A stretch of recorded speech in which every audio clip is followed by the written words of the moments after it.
Well done. What led you to think now it's time to really share some of your life stories with us? Take us into your life history.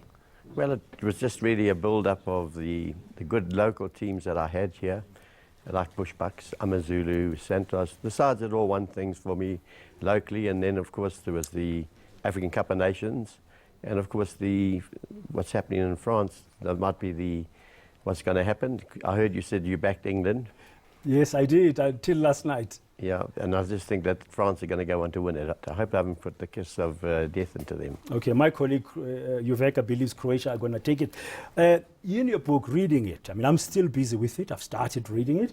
But just in the beginning, you take us way back before even there was a PSL, before there was an NPSL. The days of apartheid when there was White Football Association, Black Football Association, Indian Football Federations, to the days of your Juventus, the amateur teams, and Durban City. Just for our viewers, how tough was it those days to be a white man coaching football? Well, it evened up a few things, because when I'd go in to book the team in a hotel in the township, I'd go through and say Sugar Ray Kulu, of course, he was legendary, and I shared a room with him. And it came to me when I went to get my key, and they would say, sorry, no whites allowed here. So it balanced up. It was a crazy situation. But of course, all of this came to be eventually the biggest football league just about in Africa. In fact, it is the biggest football setup. So Kaizer Chiefs, Londa Pirates, Morocco Swallows in those days, and Amazulu used to be the big four. Yeah, I'm a Morocco Swallows supporter. I was born and bred in the street in Jabav in Soweto, where Morocco Swallows Big 15 used to play in the old days. And I'm very pleased that you mentioned Morocco Swallows a couple of times in your book, and in some part you refer to Morocco Swallows as one of the giants in Soweto. And for me, that made a little bit proud. But those days were not easy for you. It was really tough making it. And at some point, you really went bankrupt. Just tell our viewers very briefly, without revealing too much of the book, how you got back up on your feet. Well, I decided to drive taxis in the evening, work during the course of the day, and had the option of either losing my house or making sure that I could keep it. And it all worked out fine for us in the end. So the options of being a taxi driver and having two jobs certainly worked for me. Yeah, unlike many people, I've had the privilege of meeting your lovely wife, Yvonne, in some of the functions in the 90s when you brought her along. And am I wrong that she was a ballet dancer? Very, very talented. As a dancer early on, and then of course now as a teacher, and she's just flown over to Canada and done a coaching setup, or I said coaching, a teaching setup. So no, yeah, Yvonne's done marvelously well. Yeah, your passion for the game comes through right through this book, and your connection, your relationship with the best Bafana Bafana squad ever. That was in 1996. Because of you, I also brought this book in here. It's called The African Cup of Nations, South Africa 1996, which gladly you've also autographed for me on the day you were in Sunnyside Park Hotel, camping there with the team. When I got there, you were not there. What made you take up the job of Bafana Bafana? We'd just been readmitted to international football in 1992 after the apartheid days. We were still pretty much younger in terms and untested against other countries in the world. I got a call from Kaizer Matong, and I thought it was about the fact that George Durney was scoring lots and lots of goals for Amazulu, and I thought that he was interested in George as a player. He just said, no, could I meet him at Kings Park where the games were being played, where Chiefs were playing.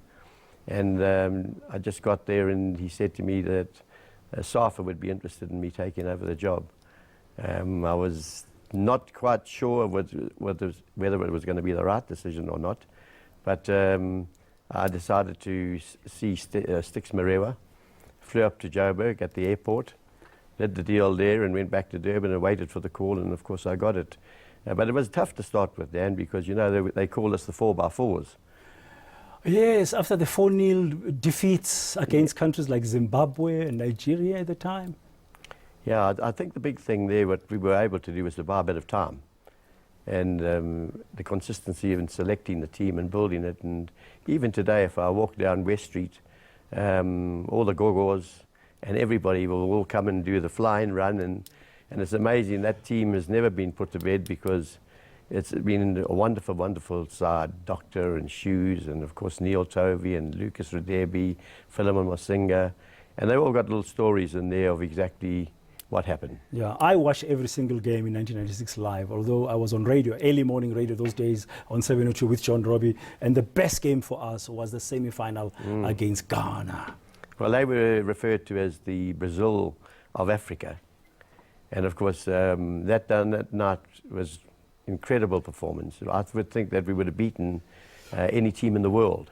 Yeah, where did things start going wrong for you with SAFA and Bafana Bafana? Because you qualified for 98 after that last game played at FNB, the old FNB Stadium. Phil Masinga's cracker off a goal after a wonderful pass by Dr. Kumalo. I was there live in the stadium, taking us to 1998 World Cup in France. Everybody was expecting you to be there right through to the end. What went wrong? I was a bit of a coward. I backed off when the pressure got onto us about the results in the Confederation Cup. I thought they were good because we got a 2-2 draw against Czechoslovakia, who were rated number 2 in the world. Then, of course, we got beat 4-3 by Uruguay, which today would have been counted as a good result. And, of course, with the tension building, and I said to Ivan Korza, if I'm the catalyst for bad things, then it might be time we had a chat. And, of course, we did, and they honoured their commitment, which I was grateful for.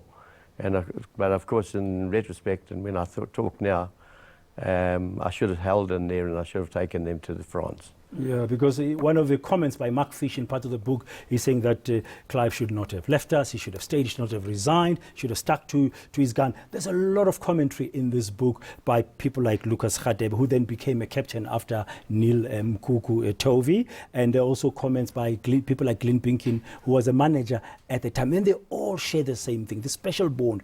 What is the magic about you that makes you, I know you make a point in the book that I'm not a motivator, you know, in sense I do that, but I do other things, it's serious business, we work hard. But in your view, what is it that has made you to be so successful, Clive? Yeah, I think being able to handle the players one-on-one type of situations. Of course, when you mentioned all those players, I'm sorry you didn't mention Mark Williams, because he'll phone me in about half an hour's time and he'll say, why didn't you give me a... And he scored 2 goals for us in that final, of course. Yeah, wonderful. In fact, it was the toughest decision I've had in my life, was to either pick Sean Bartlett or Mark Williams. And of course, both are that was for the players. final game against Tunisia? Yes, yes. And because of the European influence, the way Tunisia played, we went for the other one, the pace of Sean Bartlett. And of course, people tell me now that he got the crowd going because he wanted to get on and score. And of course, he had 2 opportunities and stuck them both in the back of the net. Yeah, I can't let you go, Clive, as we conclude here our discussion without asking you, today the fortunes of Bafana Bafana are completely different. In fact, some people argue that since you left Bafana Bafana, we've really been hurtling from one problem to another problem. Look where we are today. What kind of advice would you give if somebody called you from SAFA and say, oh, hey, coach, how do we get back to those glory days? I always thought that we had a style about the way we played. And if I went to Dr. Kamala and told him not to do what made him so good, then nothing would have ever worked for us. And I think that was the big thing. We lost our direction of the way we played in South Africa, and I think you can get it back, but you've got to go back and you've got to allow them to express themselves. Once you get South Africans playing off the cuff, they're hell of a players. Okay, are you hopeful we can get back there? Yeah, of course. Okay, thank you very much. Good to see you, Dan. It's been a great